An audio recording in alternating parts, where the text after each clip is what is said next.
ہو رہے تھے اور مسلمان مشکل میں تھے۔ لوگوں پر ظلم ہو رہا تھا اور بے حیائی پھیل رہی تھی۔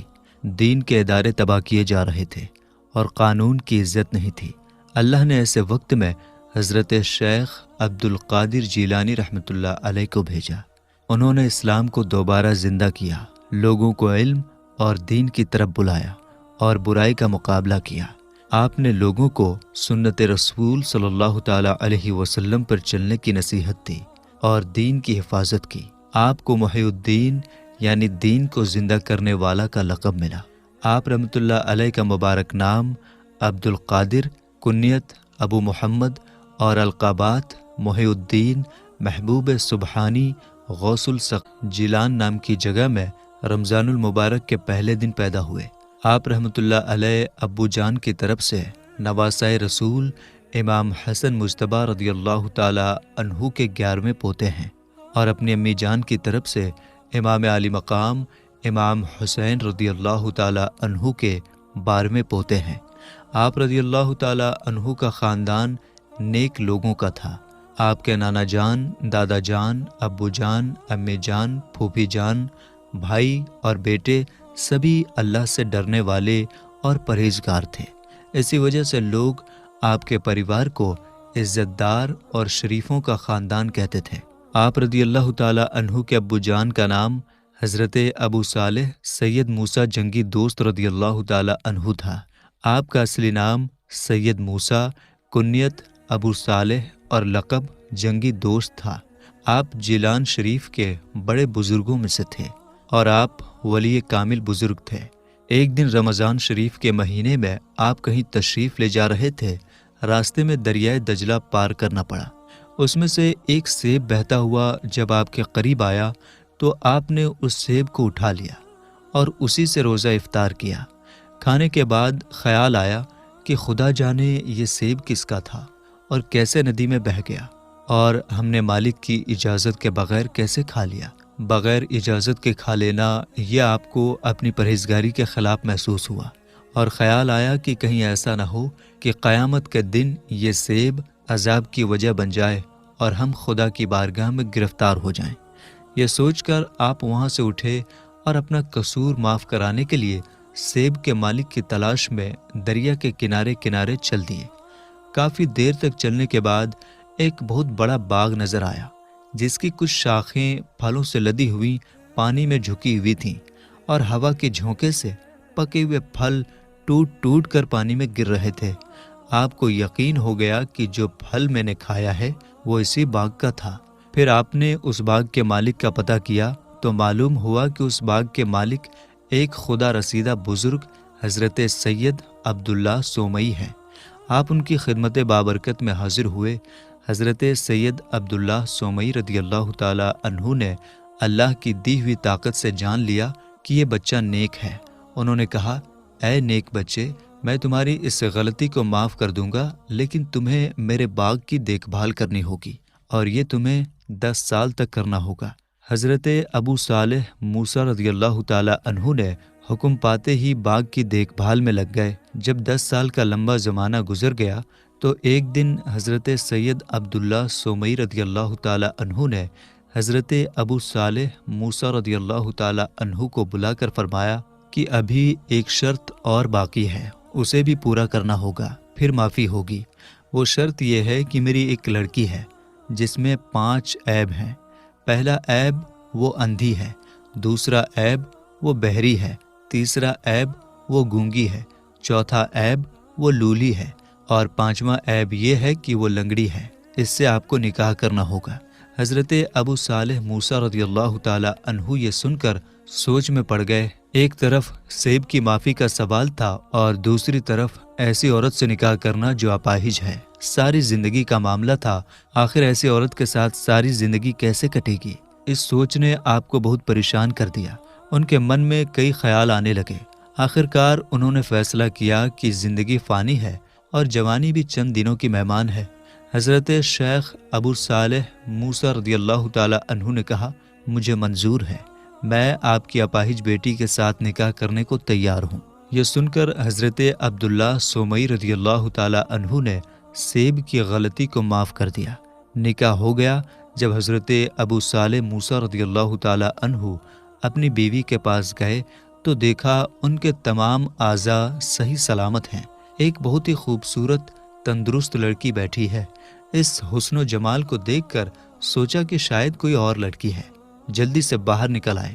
حضرت سید عبداللہ سومئی رضی اللہ تعالی عنہ سے ملاقات کی اور کہا، یہ تو کوئی اور عورت ہے، اس میں تو کوئی عیب ہی نہیں اور اپنے حسن و جمال میں بے مثال ہے۔ حضرت عبداللہ سومئی رضی اللہ تعالی عنہ نے فرمایا، اے جوان صالح، یہ تیری بیوی ہے۔ میں نے اپنی بچی کے جو عیب بتائے تھے اس کا مطلب یہ تھا، وہ اندھی ہے یعنی اس نے کبھی نامحرم کو نہیں دیکھا، وہ گونگی ہے یعنی اس نے کبھی کوئی بری بات نہیں کی، وہ بہری ہے یعنی اس نے آج تک کسی غیر مرد کی آواز نہیں سنی، وہ لولی ہے یعنی کبھی اس نے بری چیزوں کو ہاتھ نہیں لگایا، وہ لنگڑی ہے یعنی اس نے کبھی اپنے قدم کو برے راستے پر نہیں رکھا۔ یہ حضرت عبداللہ سومئی رضی اللہ تعالی عنہ کی بیٹی تھیں، جن کا نکاح حضرت شیخ ابو صالح موسیٰ رضی اللہ تعالی عنہ سے ہوا، جو ولی کامل کی بیٹی تھیں اور ولی کامل کی بیوی بنی، اور پھر انہی پاک خاتون حضرت ام الخیر فاطمہ ثانی رضی اللہ تعالی عنہ کے شکم پاک سے ہمارے بڑے پیر حضور غوث اعظم رضی اللہ تعالی عنہ پیدا ہوئے، اور اس مقدس ماں کو سردار اولیاء بڑے پیر حضور غوث اعظم رضی اللہ تعالی عنہ کو دودھ پلانے اور گود میں لینے کا شرف حاصل ہوا۔ ہمارے بڑے پیر حضور غوث اعظم رضی اللہ تعالی عنہ کے ایک سگے بھائی بھی تھے، جن کا نام ابو احمد عبداللہ تھا۔ یہ عمر میں آپ سے چھوٹے تھے۔ یہ اپنی والدہ محترمہ کی خدمت رحمت ہی میں رہے اور جیلان کے علماء سے علم حاصل کی۔ جوانی کے دنوں میں ہی ان کا اپنے وطن جیلان میں وصال ہو گیا۔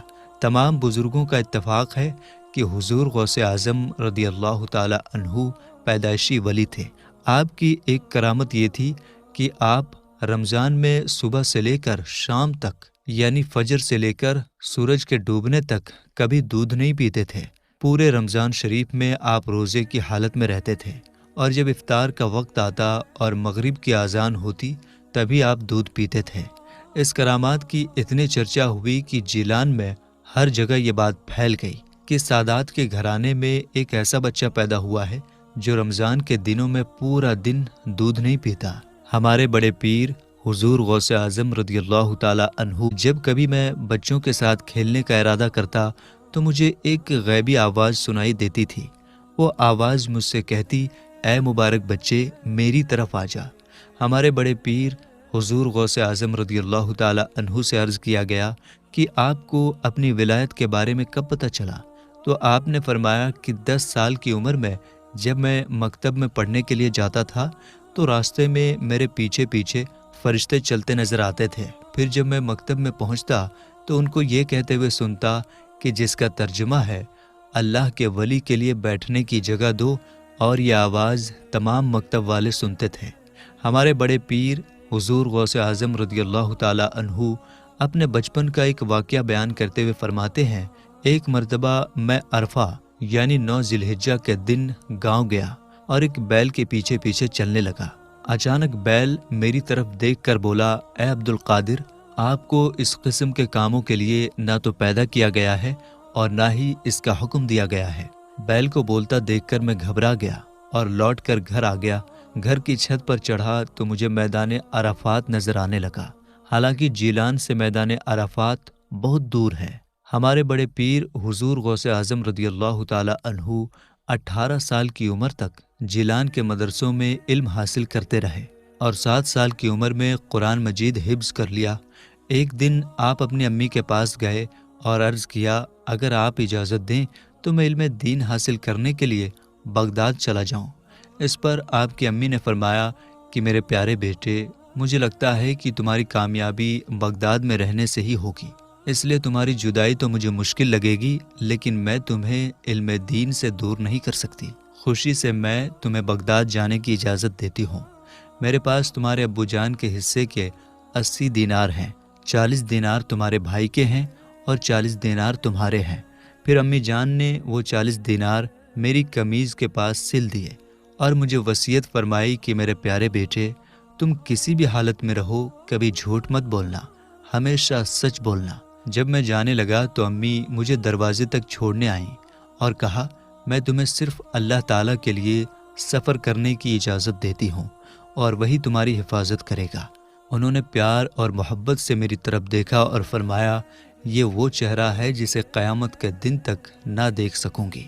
ہمارے بڑے پیر حضور غوث اعظم رضی اللہ تعالی عنہ نے 18 سال کی عمر میں امی جان سے اجازت لے کر علم دین حاصل کرنے کے لیے جیلان سے ایک قافلے کے ساتھ بغداد شریف کا سفر فرمایا، جو تقریباً 400 میل کا سفر ہے۔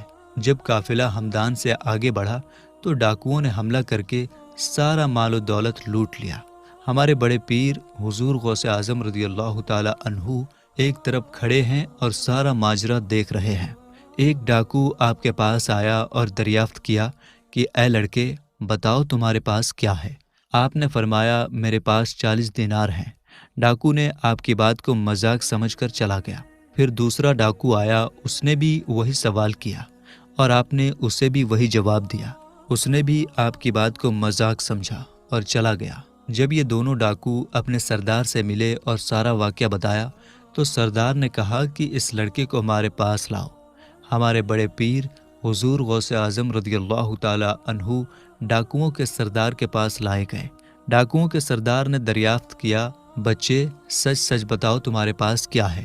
آپ نے فرمایا میرے پاس 40 دینار ہیں۔ سردار نے پوچھا کہاں ہیں؟ آپ نے فرمایا میری قمیض کے بغل میں سلے ہوئے ہیں۔ سردار نے حکم دیا کہ قمیض میں سے جھولی پھاڑی جائے۔ آپ کی قمیض مبارک سے جھولی پھاڑی گئی تو اس میں سے 40 دینار نکل آئے۔ ڈاکو اور ان کا سردار آپ کی سچائی کو دیکھ کر حیران رہ گئے۔ سردار بولا کہ لڑکے تم اچھی طرح جانتے ہو کہ ہم لٹیرے ہیں، تمہارے پاس یہ دینار تو بہت اچھی طرح چھپے ہوئے اور محفوظ تھے، لیکن تم نے کیوں بتا دیا اور اسے ظاہر کر دیا؟ آپ نے مسکرا کر فرمایا کیا میں جھوٹ بولتا؟ تم نے پوچھا اور میں نے سچ سچ بتا دیا۔ میری امی جان نے چلتے وقت مجھ سے یہ وعدہ لیا تھا کہ بیٹا کیسا بھی وقت آئے، کیسی بھی حالت آئے، مگر کبھی جھوٹ نہ بولنا، ہر حالت میں سچ بولنا۔ اب کیا میں آپ لوگوں سے ڈر کر اور 40 دینار کے لیے اپنی ماں سے کیے ہوئے وعدے کو توڑ دوں، اپنی ماں کی نصیحت کو بھول جاؤں اور اپنی پیاری ماں کو ناراض کروں؟ اے سردار سن لو، دینار تو دے سکتا ہوں مگر ماں کی بات نہیں، خود تو لٹ سکتا ہوں مگر ماں کی وصیت و نصیحت کو لٹا نہیں سکتا۔ ماں کا حکم تھا ہر حال میں سچ بولنا، اس لیے میں نے سچ سچ سب کچھ بتا دیا۔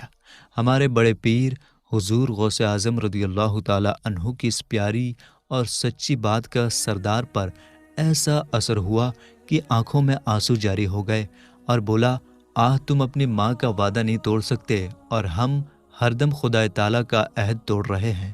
یہ کہتے ہوئے ڈاکوؤں کا سردار آپ کے قدم مبارک پر گر گیا، صدق دل سے توبہ کر لی۔ ڈاکوؤں نے اپنے سردار کو توبہ کرتے ہوئے دیکھا تو کہنے لگے کہ جب تم ڈکیتی میں ہمارے سردار تھے تو اب توبہ میں بھی تم ہمارے سردار ہو۔ تمام ڈاکوؤں نے توبہ کر کے قافلے والوں کا لوٹا ہوا مال واپس کر دیا اور اب عبادت و ریاضت میں مشغول ہو گئے اور اپنے دور کے بہترین نیک اور پرہیزگار بن گئے۔ ہمارے بڑے پیر حضور غوث اعظم رضی اللہ تعالی عنہ فرمایا کرتے تھے، جس کا ترجمہ ہے یعنی سب سے پہلے میرے ہاتھ پر توبہ کرنے والے وہی لوگ تھے۔ مدینۃ العلم بغداد شریف پہنچ کر وہاں کی مشہور و معروف درسگاہ جامعہ نظامیہ میں ایک طالب علم کے طور پر داخل ہوئے اور بڑے بڑے مشہور علماء کے حلقۂ درس میں شامل ہو کر تعلیمات مکمل فرمائی۔ علامہ ابو زکریا یحییٰ بن علی سے علم ادب پڑھا اور ابو الوفا علی بن عقیل اور محمد بن قاضی ابو یعلا اور حضرت قاضی ابو سعید مخزومی وغیرہ باکمال حضرات سے فقہ اور اصول فقہ کی تعمیل حاصل کی، اور ابو غالب محمد بن الحسن باقلانی وغیرہ لگ بھگ 70 محدثین اکرام کی درسگاہوں میں علم حدیث پڑھ کر پوری مہارت حاصل فرمائی۔ اس طرح تمام علوم عربیہ میں مکمل مہارت حاصل کر لیا۔ چنانچہ قصیدہ غوثیہ شریف میں آپ نے فرمایا کہ جس کا ترجمہ ہے یعنی میں علم پڑھتا رہا یہاں تک کہ کتب ہو گیا اور تمام مولاؤں کے مولا اللہ تعالیٰ کی طرف سے مجھے تمام سعادت کے خزانے مل گئے۔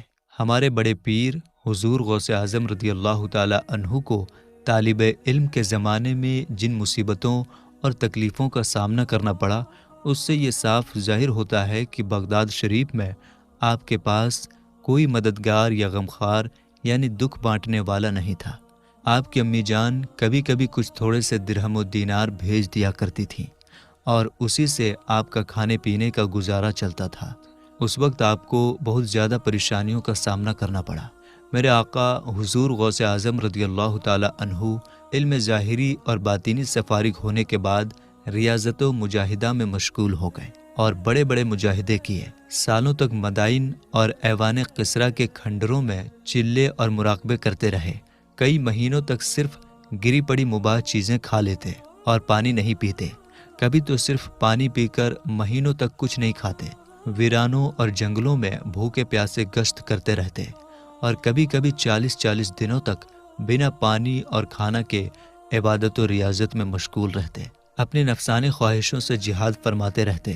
حضرت احمد بن یحییٰ نقل کرتے ہیں کہ میں نے خود حضور غوث اعظم رضی اللہ تعالی عنہ سے سنا کہ آپ نے یہ فرمایا کہ میں پھرتا رہا، اس وقت نہ میں لوگوں کو پہچانتا تھا اور نہ لوگ مجھے پہچانتے تھے، اور میں برابر 40 سال تک عشاء کے بعد سے صبح ہر روز بلا ناگاہ ایک ختم قرآن مجید کی تلاوت کرتا رہا، اور انہی ریاضت و مجاہدات کے دوران کچھ دنوں کے لیے حضور غوث اعظم رضی اللہ تعالی عنہ پر جذب و سکر کی کیفیت بھی طاری ہو گئی تھی۔ چنانچہ کبھی کبھی آپ جنگلوں اور ویرانوں میں دوڑتے پھرتے اور آپ کو یہ خبر نہیں ہوتی تھی کہ کہاں جا رہے ہیں۔ جب سہو ختم ہوتا اور ہوشیاری کی کیفیت نمودار ہوتی تو آپ اپنے آپ کو دور دراز مقام پر پاتے، اور کبھی کبھی تو آپ پر ایسی کیفیت طاری ہو جاتی تھی کہ بیابانوں اور ویرانوں میں زور زور سے چلا چلا کر ذکر کرتے اور نعرہ مارتے پھرتے تھے، یہاں تک کہ لوگ آپ کو دیوانہ سمجھنے لگتے تھے۔ حضرت شیخ عثمان سریفینی رضی اللہ تعالی عنہ سے روایت ہے کہ حضور غوث اعظم رضی اللہ تعالی عنہ جس زمانے میں عراق کے جنگلوں اور ویرانوں میں عبادت و ریاضت میں مشغول تھے تو اکثر ایسا ہوتا کہ جنگلوں کی بھیانک اور اندھیری راتوں میں شیاطین ہتھیاروں سے لیس ہو کر خوفناک صورتیں بنا کر آپ کے پاس آتے اور ڈراتے، آپ پر آگ پھینکتے اور لڑا کرتے تھے، اور آپ غیب کی جانب سے یہ آواز سنتے تھے، اے عبد القادر، تم ان شیطانوں کے مقابلے کے لیے اٹھو، کیونکہ ہم نے تمہیں ثابت قدم رکھا ہے اور ہماری مدد تمہارے ساتھ ہے۔ میرے آقا حضور غوث اعظم رضی اللہ تعالی عنہ کے بیٹے شیخ موسیٰ رضی اللہ تعالی عنہ کا بیان ہے کہ آپ اپنے سفر کے دوران ایک مرتبہ آپ کسی ایسے جنگل میں چلے گئے جہاں پانی کا نام و نشان تک نہ تھا۔ کئی دن آپ پر پیاس کا سخت غلبہ ہوا اور اچانک آپ کے سر مبارک پر بادل کا ٹکڑا آ گیا اور بارش ہونے لگی، جس سے آپ خوب سیراب ہو گئے۔ پھر اس بادل سے ایک روشنی ظاہر ہوئی جو حد نظر تک پھیل گئی، اور اس روشنی میں ایک صورت ظاہر ہوئی۔ اس نے پکار کر کہا، اے عبد القادر، میں تمہارا رب ہوں، میں نے تم پر تمام حرام چیزوں کو حلال کر دیا۔ یہ آواز سن کر میرے آقا حضور غوث اعظم رضی اللہ تعالی عنہ نے اعوذ باللہ من الشیطان الرجیم پڑھا اور فرمایا، اے مردود، تو دور ہو جا۔ وہ روشنی غائب ہو گئی اور وہ صورت دھوئیں کی طرح ہو کر پھیل گئی۔ پھر اس سے آواز آئی، اے عبد القادر، آج تم اپنے علم کی بدولت میرے دھوکے سے بچ گئے، ورنہ اس کے پہلے اسی میدان میں 70 اولیاء طریقت کو میں گمراہ کر کے ان کی ولایت کو غارت و برباد کر چکا ہوں۔ میرے آقا حضور غوث اعظم رضی اللہ تعالی عنہ نے فرمایا، اے شیطان، میرا علم بھلا کیا بچا سکتا ہے جب تیرا علم تجھ کو نہیں بچا سکا؟ اے شیطان مردود، خوب غور سے سن لے، میرے علم نے نہیں بلکہ میرے رب کے فضل و کرم نے مجھے تیرے شر سے بچا لیا۔ میرے آقا حضور غوث اعظم رضی اللہ تعالی عنہ سے دریافت کیا گیا کہ حضور، آپ نے یہ کیسے پہچان لیا کہ یہ شیطان ہے؟ تو آپ نے فرمایا کہ اس گمراہ کن قول سے کہ تمام حرام چیزوں کو تیرے لیے حلال کر دیا گیا ہے، فوراً میں نے پہچان لیا کہ یہ شیطان ہی ہے، کیونکہ اللہ تعالیٰ کبھی ناپاک و حرام چیزوں کو کسی کے لیے حلال نہیں فرماتا۔ میرے آقا حضور غوث اعظم رضی اللہ تعالی عنہ فرماتے ہیں کہ کئی سالوں کی مجاہدہ کے بعد میں نے ایک مرتبہ خدا تعالیٰ سے وعدہ کر لیا کہ میں کچھ نہ کھاؤں گا جب تک خدا تعالیٰ مجھے نہ کھلائے، اور کچھ نہ پیوں گا جب تک اللہ تعالیٰ نہ پلائے۔ پھر 40 دنوں تک بغیر کچھ کھائے پیے رہ گیا، یہاں تک کہ حضرت خواجہ شیخ ابو سعید مخزومی رضی اللہ تعالی عنہ میرے پاس سے گزرے، پھر مجھے اپنے گھر بلایا اور اپنے دست کرم سے مجھے کھلایا پلایا اور فرمایا کہ عبد القادر، تم نہیں کھا پی رہے ہو، بلکہ میں خدا تعالیٰ کے حکم سے تمہیں کھلا پلا رہا ہوں، تمہارا عہد پورا ہو گیا۔ پھر حضرت شیخ ابو سعید مخزومی رضی اللہ تعالی عنہ نے بیعت کیا اور اپنی خلافت سے